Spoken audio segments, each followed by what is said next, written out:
Every night that iron door moved by itself, and I swear it wasn't the wind. Something was inside, waiting. I never truly believed the stories my elders told about cemeteries, nor did I let myself be carried away by those barroom conversations where people swore souls returned to haunt those who spent their lives working with the earth of the dead. I always viewed my work as a heavy but necessary one, digging graves, preparing burials, and ensuring each resting place was laid according to the family's wishes. Nothing more. But that early morning, in a cold that seemed to cut my skin like invisible blades, I heard a sound that I still can't explain, and that, I confess, forever changed the way I view the silence of the night. It was a dry, metallic sound that echoed through the still air of the tool shed. At first I thought I'd imagined it, perhaps from exhaustion or some reflex of my mind playing tricks after so many hours of solitary vigil. However, seconds later, I heard it again. That unmistakable sound of iron striking hard concrete. An impact that reverberated as if it had happened. Right next to me, even though I was only a few meters away. I stood frozen, listening to my own breath quicken in my chest until I summoned the courage to walk slowly to the warehouse door. As I pushed it open, darkness swallowed my eyes, and for a moment everything seemed still as it should be. But there on the floor, lying almost insolently, was the shovel that had been stored in the wooden rack just hours before. It hadn't just fallen, it appeared to have been thrown violently. At that moment, a shiver ran down my spine, as if something invisible had just crossed the room, and without understanding, I felt that this would be just the first sign of a night that would not let me sleep in peace. If this story has already made you feel the weight of the early morning silence, subscribe to the channel and leave your like to follow the next stories that still need to be told. The cemetery where he worked was located far from the city, in a nearly forgotten area nestled between low hills and fields of twisted trees that looked like hands reaching for the sky. At night, the place took on a unique appearance, as if every stone, every cross, and every shadow breathed silently, watching whoever dared walk along its narrow paths. The wind, when it blew, seemed to carry ancient secrets with it, producing a sound that blended lament and whisper, a kind of dirge that clung to the skin and lingered in the mind even after everything had ceased.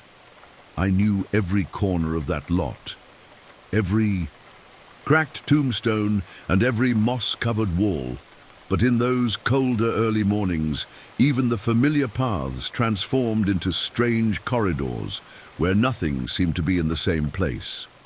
The yellowish light from the streetlights flickered frequently, leaving gaps of total darkness, and it was in those moments that my heart raced, because I knew that if anything moved inside, I would be the only one to witness it. The feeling of isolation was so profound that the silence became almost deafening, as if the outside world itself had shut itself off from me. From the tool shed to the oldest graves lay a trail of uneven stones that creaked beneath boots, each step a reminder that life was far away. The cold didn't come solely from the climate, but seemed to spring from the earth itself, penetrating the bones and making breathing shallow and dense. It was in this mysterious environment that I began to realize that something, however impossible it sounded, was determined to get my attention, and the first proof would come in a form as simple as it was disturbing. That particular night, after completing the day's work and organizing the tools in the storage room, I made sure each object was properly in its place. It was almost a ritual, a way of closing the day and convincing myself that the cemetery was under control, that nothing escaped the order I was trying to impose amid the chaos that death always brings. The shovel, in particular, was hung carefully on the wooden rack, angled just right, with no room to slide, no risk of falling. Satisfied, I locked the door and went on my rounds, repeating the same routine that had accompanied me for years. A short time later, as I checked the nearby alleys, the silence was shattered by that metallic sound that had disturbed me before. It was a steady crash, an impact that could not be mistaken for anything other than iron against stone. At first, I thought someone had broken into the warehouse, perhaps a vandal or a nocturnal onlooker, but when I hurried back, I found the door intact, closed exactly as I had left it. Opening it, an uncomfortable scene revealed itself. The shovel lay sprawled on the ground, as if it had been thrown from its holder. My mind scrambled for a simple explanation. Maybe I hadn't fitted it properly. Maybe the wood was more worn than I'd imagined. Maybe the vibration of some distant vehicle had caused the imbalance. But as I tried to convince myself there was no reason to fear, I noticed something that chilled me inside. The shovel wasn't just lying there, it was precisely positioned, pointing directly at the cemetery gate, as if someone unseen had left a silent message I shouldn't ignore. The next night, even as I tried to push what I had witnessed from my mind, something inside me insisted on returning to the warehouse earlier than usual, as if I had expected to find the shovel out of place again. The air seemed colder than in previous days, and each step toward the door of the small shed felt like I was walking into a secret that didn't want to be revealed. I opened the door slowly, holding my breath, and found everything seemingly in order. The shovel rested motionless in its holder, as if mocking my distrust. I sighed with relief, closed the door, and tried to go about my daily routine, but deep down I knew that calm wouldn't last long. It didn't take more than an hour for the noise to echo again. It was the same metallic sound, dry and violent. But this time it seemed clearer, as if it had happened right next to my ear. I ran to the storage room, already expecting the worst, and there it was again on the floor. Only, unlike the first time, I wasn't lying there haphazardly. The shovel had slid all the way to the door, positioned exactly in the center of the entrance, as if someone invisible wanted to take it outside. This happened again for 3 more nights in a row, always at the same time interval, between 2 and 3 in the morning. It was impossible not to notice the pattern, and the more I tried to convince myself it was just coincidence, the clearer it became that nothing accidental was happening. With each repetition, the object seemed to carry a silent, insistent message that I couldn't decipher, but which left me with the suffocating sensation that I was being watched. The persistence of the phenomenon gradually consumed me, until I decided to take a bolder approach, even though part of me knew that challenging it could be very costly. There came a moment when I realized that simply ignoring it was no longer possible. The phenomenon had repeated itself so many times that it no longer made sense to pretend it was a figment of my imagination or absurd coincidences. It was then that I decided to face it head-on, as if a silent challenge had been issued to me. That night, I closed all the warehouse windows, locked the door from the inside, and sat on an old bench with the shovel placed squarely in the center of the cement floor. I wanted to observe with my own eyes what would happen, without room for doubt or easy explanations. The hours ticked by, and the silence was so profound I could hear my heart beating like a drum inside my chest. The cold was growing, but it wasn't just the weather. There was something else, an invisible presence that seemed to draw closer with every passing minute, making the air heavy, almost unbreathable. I stared at the shovel, motionless, waiting for any sign of movement, while my mind torn between the desire to see and the desperate fear of witnessing something I would never forget. When the clock struck just after 2, the floor vibrated slightly, as if someone had taken a firm step inside the warehouse. There was no one there but me, but the shovel responded to this vibration with a metallic drag that echoed in the silent room. It moved a few inches, slowly, as if invisible hands were pulling it toward the door. The sound was scratchy, almost painful to hear, and despair overcame me as I realized I wasn't imagining this. This was really happening before my eyes. Even though I was overcome with dread, I remained seated, unable to move, because I knew that retreating would not change the fate that seemed to be approaching step by step. The next morning, after spending the entire night awake with that scene etched in my memory, I tried to find any justification that would bring me some relief.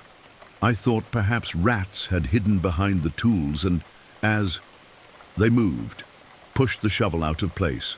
But I quickly dismissed the idea, as there were no rodent marks, no distinctive sounds of scratching wood or scurrying across the floor. I even considered it was the wind, but the warehouse remained hermetically sealed, with no gaps capable of allowing a draft strong enough to dislodge solid iron.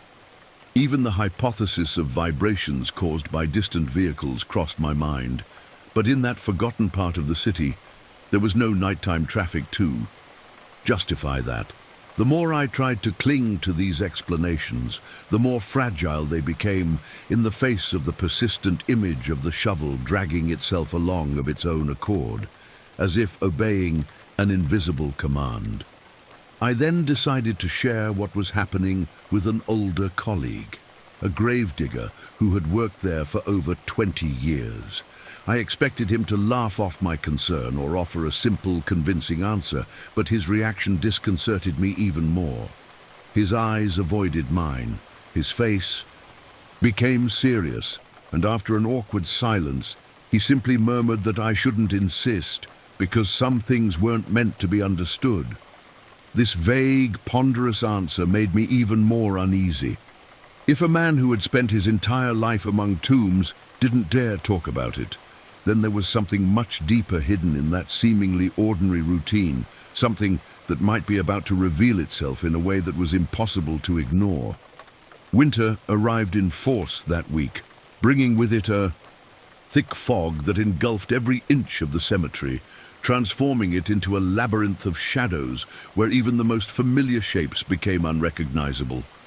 The cold was so intense it seemed to rise from the earth itself, and every time I inhaled, I felt as if something icy had seeped straight into my lungs. That early morning, perhaps out of exhaustion or a stubborn desire for answers, I decided to check the storage room again, even though I knew nothing good could come of it. The door creaked open, and the still air inside carried a metallic damp smell, as if iron had permeated every corner. As I turned on the small flashlight, my body froze at the scene. The shovel wasn't lying around, nor was it in its holder. It was missing. The clean ground showed no sign of where it might have ended up, and for a moment I thought someone had actually broken in. However, as I walked toward the oldest graves, the flashlight's light found a metallic reflection embedded in the earth. The shovel was stuck alone in front of a forgotten tomb, one no one had visited in decades. There were no handprints or footprints around it, just the silently churned earth, as if the object had moved there on its own. Then the sound began. First, a soft scraping, as if something were moving beneath the ground, and then gradually a repeated metallic echo, similar to the sound of several shovels digging in unison. The noise came from all sides, multiplying in the fog, until I felt as if I was surrounded by invisible workers digging graves that didn't exist. Panic seized me and instinct made me retreat, but before I turned to run, I saw the shovel vibrate slightly, as if guided by unseen hands. I ran without looking back, my heart pounding, aware that no matter how hard I tried to forget, that night had left a lasting mark on me. And deep down, I knew it wasn't the end, but merely a harbinger of something even more disturbing waiting in the shadows. Since that night, I've never been able to look at a simple tool the same way again. The shovel, which had always been just a work tool, became a symbol of something I should never have witnessed. I tried to continue my routine, but every time I opened the shed, I felt the same weight in the air, as if the silence held the memory of everything that had happened.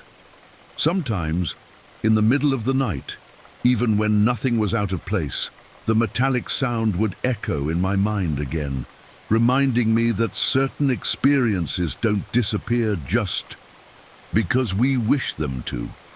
I considered quitting my job, but the truth is that no matter where I go, that sound seems to follow me, as if it were permanently etched in my memory. The cemetery remains the same, the tombs remain still, but something inside me has changed, as if I've crossed an invisible boundary that separates the living from what lurks beneath the earth. I never discovered the reason for that phenomenon, never found a logical explanation that supports what I witnessed, and perhaps that's the most disturbing part, knowing that some things simply exist to remind us that we're not in control.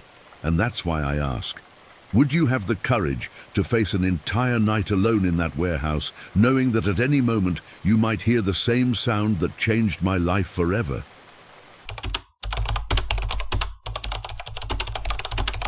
I've always believed that within a cemetery, sacred symbols were like silent guardians, maintaining order between the living and the dead, a spiritual boundary that should never be breached. However, on that cold dawn, I witnessed something that made me doubt everything I thought I knew about the power of the sacred. It wasn't figures passing through the trees, nor whispered voices in the wind, but rather an immobile object made of heavy iron that seemed to have decided to rebel against the silence of death itself. A rusty, ancient crucifix, erected over a forgotten 19th century tomb, began to defy all laws of logic by moving on its own, spinning as if pointing in directions I shouldn't go. In that instant, time seemed to distort, and every detail around me became more intense. The crunch of dry leaves beneath my boots, the distant sound of a crow shattered the silence, and the already intense cold became almost unbearable, as if it had erupted from the heart of the earth itself. The crucifix was not just a piece of metal, but a warning, a message engraved in the darkness. Each time I looked at it, I felt as if something were watching me from the depths, forcing my mind to accept that there were forces that did not wish to rest in peace. I should have walked away, turned my back and pretended none of this was happening, but there was a morbid curiosity burning inside me, an uncontrollable need to understand what was behind this silent rebellion. After all, how could an object buried alongside the sacred refuse to remain in rest?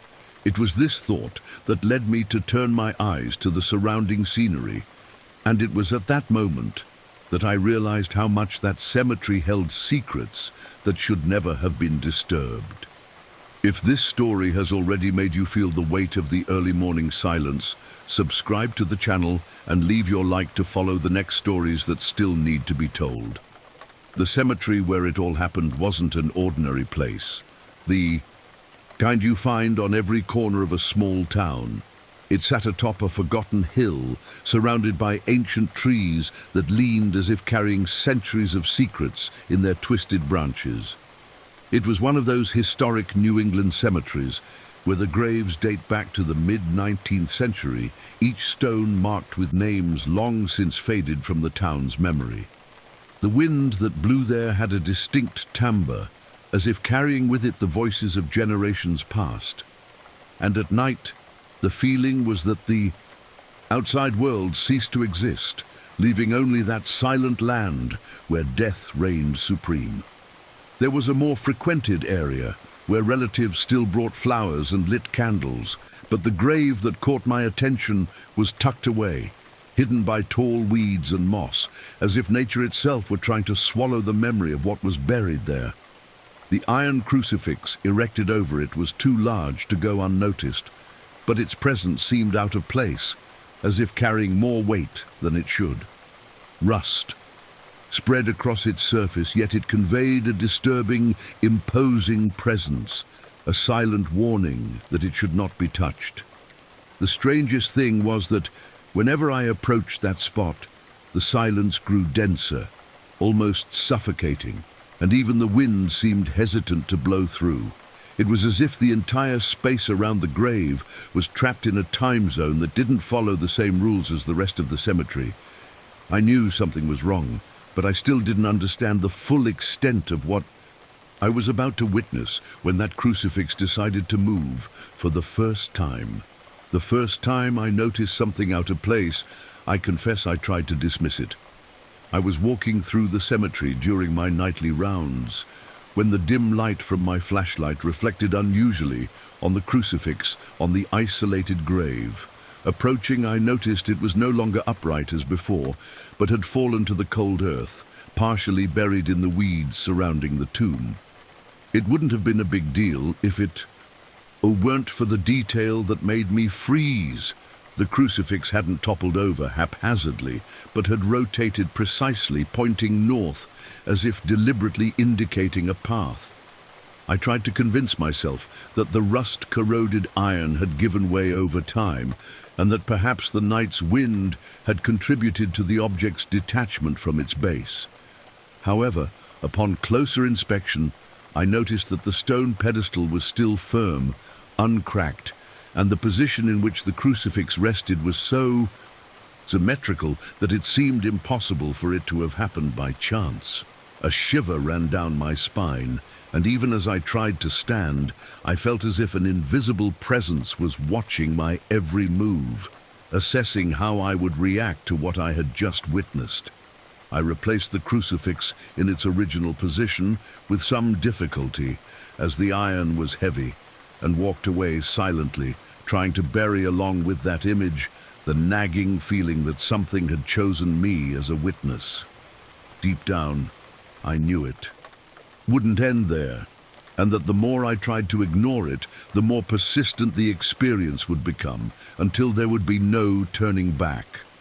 After that first night, I spent the next day obsessed with the image of the fallen crucifix. And the more I thought about what I'd seen, the more I felt the need to intervene definitively. The idea that wind or rust could have caused it no longer convinced me, but I needed to find a plausible justification, something that would calm my mind and allow me to continue my work without feeling besieged by invisible forces. So I decided to reinforce the base of the tomb, using fresh cement to permanently fix the crucifix to the stone pedestal. I waited for the cemetery to empty at dusk, and with tools in hand, I walked to the forgotten tomb. The air seemed heavier in that secluded corner, as if every step were watched by invisible eyes hidden in the darkness. I knelt before the base, removed the crucifix with effort, and cleaned the socket, covered in moss and ancient dust. The damp smell of earth mixed with rusted iron permeated my nostrils, while the silence around me became almost unbearable. I mixed the cement and with trembling hands poured it into the pedestal, pressing the crucifix until it was firm, solid, seemingly immobile. For a few moments I believed I had overcome the inexplicable. I looked around and felt a brief sense of relief, as if I had put an end to a senseless disturbance. But this tranquility was short-lived, because as I stood up, I felt a cold chill run down the back of my neck, a silent warning that I had disturbed something that didn't want to be fixed. I left there trying to convince myself that everything was resolved, although deep down I already knew that come dawn, the truth would be far more disturbing than I was prepared to face. The next morning, before the sun had even fully illuminated the cemetery, I walked to the grave, expecting to find the crucifix firmly in place, exactly where I had fixed it. I carried with me the hope that the cement had put an end to this strangeness, but as I approached, I realized that the silence around me was different, too heavy, as if every stone and every tree awaited my reaction to what I was about to see. When I finally reached the tomb, my entire body froze. The crucifix had not only come loose, but had fallen a few meters away, pointing north again, even more precisely than before. The cement was intact, hardened, and the imprint left by the fitting revealed that the object could not have moved on its own without extraordinary force. The position was disturbing because it didn't seem the result of a random fall, but of a calculated gesture, as if invisible hands had removed it and placed it in that direction on purpose.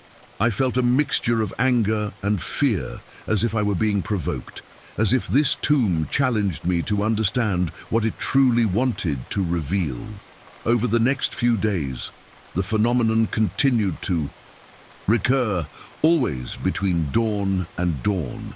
No matter how much I reinforced the base or tried to secure it, the crucifix would appear in a new position, increasingly oriented toward a specific point on the ground. It stopped being a mere oddity and became an insistent, almost desperate message, as if something or someone buried there was demanding that I follow the indicated direction. And it was precisely this insistence, repeated night after night, that began to erode not only my courage, but also my faith, making room for a fear I had never felt before. As the days passed, I realized it wasn't just the crucifix that was moving, but also my mind, swept away by a spiral of thoughts I could no longer control. Each time I found that object pointing in a different direction, I felt as if something inside me was being corroded, as if my very faith were being tested by a force that wanted to prove to me that even the most sacred symbols could rebel. It was unsettling to look at the rusted iron and imagine that it wasn't just a piece of metal, but a warning that a struggle was taking place between eternal rest and something profane that refused to remain buried. The nights grew longer, and even when I wasn't at the cemetery, I dreamed of that crucifix. I dreamed of it rotating slowly over the cold earth, always pointing in different directions. And in each dream, I felt an unbearable pressure in my chest, as if I were being forced to follow the direction it indicated. I woke drenched in sweat, with the feeling that the symbol's rebelliousness had crossed the physical boundary and invaded my mind, consuming the little rationality I still tried to maintain. I began to question things I'd never imagined. Could that tomb hold something more than forgotten bones? Could the crucifix not be a guardian, but a prisoner trying to escape? Or worse, a curse mark left so no one would dare desecrate what lay beneath the earth? These questions haunted me, and each time I returned to the site, I felt like I was being pushed toward a revelation perhaps best left undiscovered.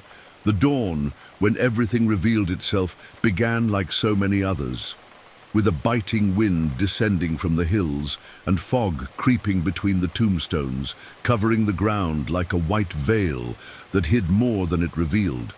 I walked with my flashlight in hand, though I knew the dim light would do little against the thick darkness that seemed alive, as if it breathed around me. As I approached the isolated grave, I immediately noticed something was different. The crucifix wasn't just fallen or displaced, but embedded firmly in the earth a few meters away from the original tomb, pointing to a patch of ground covered with dry leaves and twisted roots. For a moment, I stood motionless, observing the scene with a mixture of fascination and dread. The cement I had poured days before still stood firm on the stone base, empty, as if nothing had been fixed there. There were no cracks, no signs of human effort, but the crucifix now rested as if planted by the earth's own hands. The iron vibrated slightly in the flashlight's light, and I swear I heard a deep crack, a muffled sound that seemed to come from beneath the ground, as if something were about to move. I approached slowly, my heart pounding, and when I touched the object, a shiver ran down my spine, so intense I had to step back. The wind suddenly blew hard, scattering the leaves and revealing a small fissure in the ground, a crack that hadn't been there before. It was then that I understood. The crucifix wasn't just randomly rebelling against the tomb. It was pointing to something buried in secret, something that should never have been revealed. I felt as if invisible hands were pushing me forward, urging me to dig, to discover what lay in that spot so insistently marked. But at the same time, an inner voice screamed at me to retreat, to not dare cross the border that separated the living from what was hidden. And in the midst of this conflict, I realized that the choice was no longer in my hands, because that sacred symbol had assumed the role of guide, leading me to a destiny I was not ready to face. Since that night, I've never been able to walk through the cemetery without feeling something watching me from underground. The crucifix, which for many should symbolize protection and rest, became a constant reminder that the sacred doesn't always remain still, and that there are forces capable of challenging even the most powerful symbol of faith. I tried to push the memory away, trying to convince myself that it could all have been the result of exhaustion or some hallucination brought on by the cold. But the truth is that every dawn, I feel as if the wind blowing between the graves carries the same metallic sound I heard that night. A sound that reminds me that I was chosen to witness something I shouldn't have. I didn't dig the spot where the crucifix pointed, and perhaps that was the only act of wisdom amidst the madness that consumed me. Still, the crack remains in. I always imagined the underground ossuary to be merely a forgotten repository, a damp, dark space meant to hold the remains of those who no longer had family to visit their graves. A place where silence should be absolute, where nothing but dust and memories remained. However, on that particular night, I discovered that the silence beneath the earth is unreliable, and that even iron doors, made to withstand time and the weight of history, can become instruments of something we do not understand. I was finishing my rounds when I first heard the sound that haunts me to this day. It wasn't a crash, nor the usual crunch of rust. The sound that echoed underground sounded more like a muffled sigh, dragged along by the creaking of heavy metal, as if someone, trapped on the other side, had pushed the door open with restrained effort. The echo reverberated through the stone corridors, penetrating my mind in a way I couldn't ignore. I immediately felt a tightness in my chest, as if I were witnessing not just a physical movement, but the manifestation of an invisible will. I tried to rationalize, telling myself that perhaps I'd left the door loosely closed the night before, or that a draft could have caused that sound. But deep down, I knew nothing explained what I'd heard. That door required force to move, and no draft could reproduce that slow, deep, almost human drag. It was at that moment that I understood that something was wrong in that ossuary, and that the iron door would not only be a barrier between the living and the bones stored there, but the beginning of an experience that would put my own sanity into question.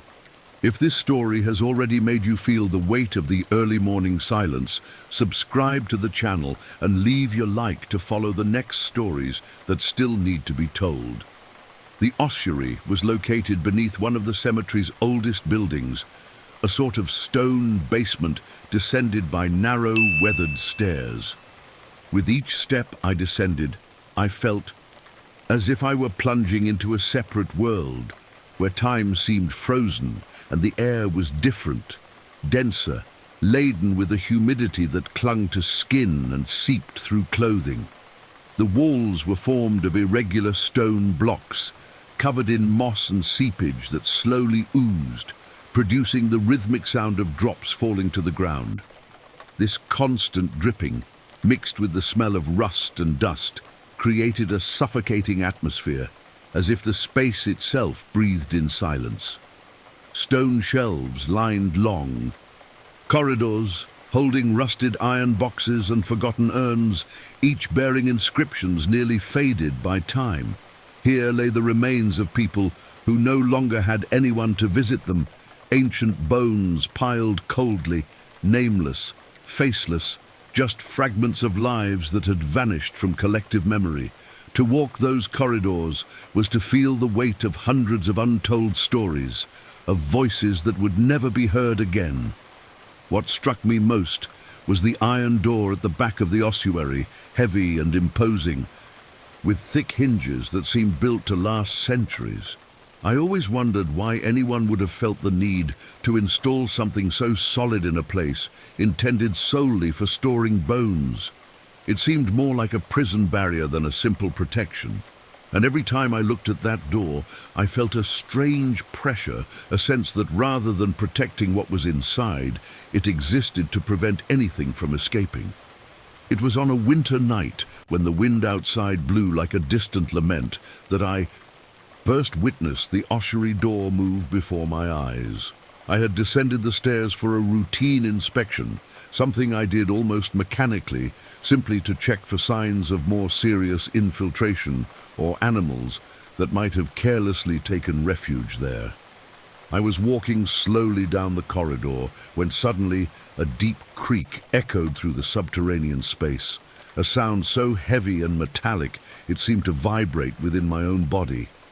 I turned toward the door and, to my astonishment, saw the movement happen with disturbing clarity. The iron leaf, which always required considerable force to move, began to close on its own, as if invisible hands were pushing it from the inside out. There was no wind, nor any oscillation to explain it.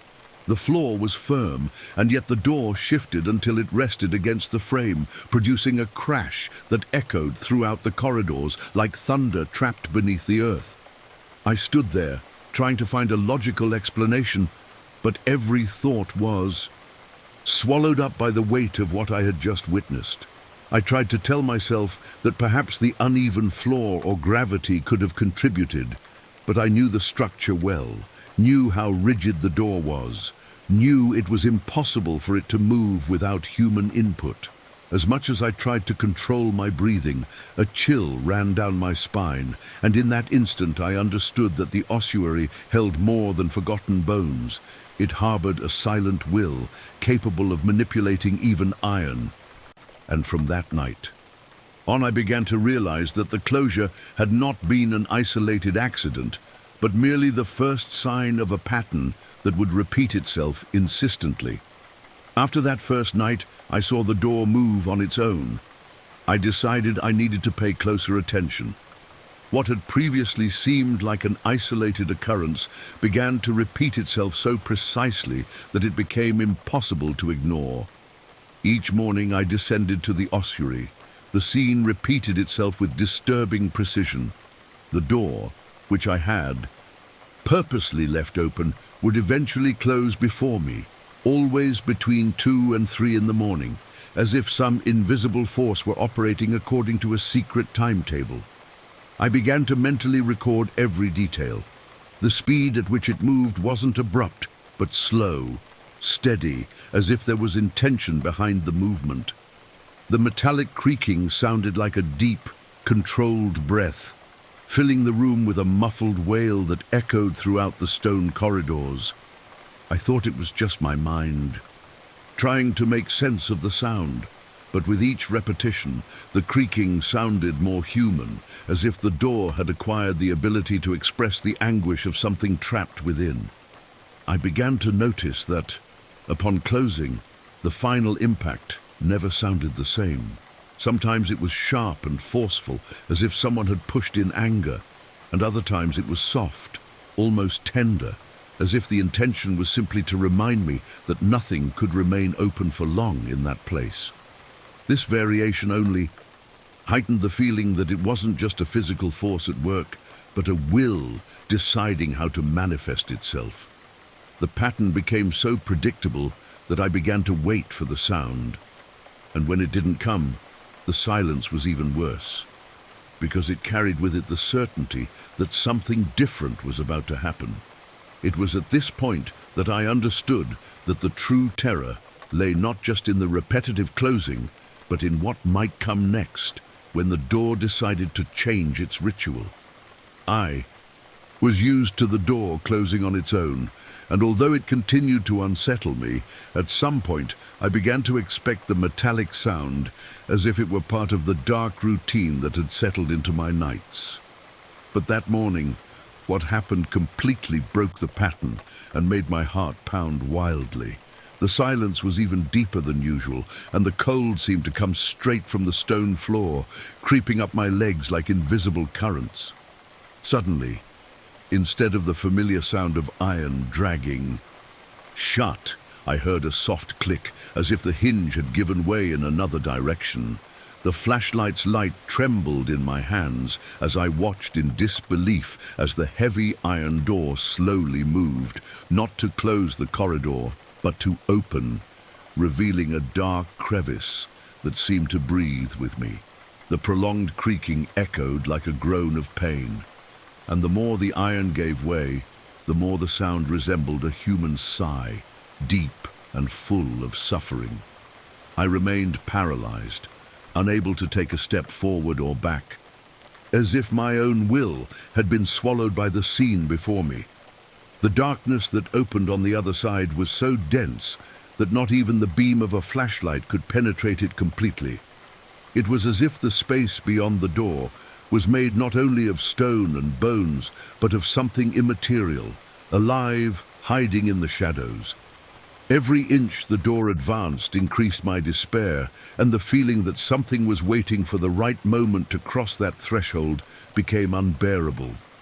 It was then that I understood that the previous repetition was not a coincidence, but a preparation, as if the closing were just a rehearsal for the door's true intention, to open on its own and show what should never be seen. After that night, I saw the door open on its own. I realized something inside me had broken. Before, I still tried to rationalize what I saw, searching for justifications that would convince me that logic still ruled that place.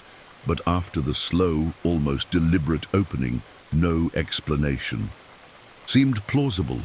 I walked through the cemetery during the day, trying to maintain normalcy, but all I had to do was close my eyes for a few seconds to relive the sound of the metal creaking, akin to a painful sigh that seemed to have penetrated not only the space but also my mind. Sleep became almost non-existent, and when I finally fell asleep, the dreams were always the same.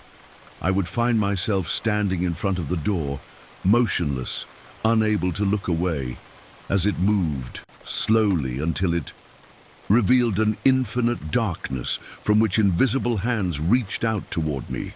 I would wake with my heart racing, covered in cold sweat, and I could still swear the creaking echoed in my ears as if it were real. It was as if the ossuary had decided to follow me even beyond its walls, colonizing my thoughts and eroding my sanity.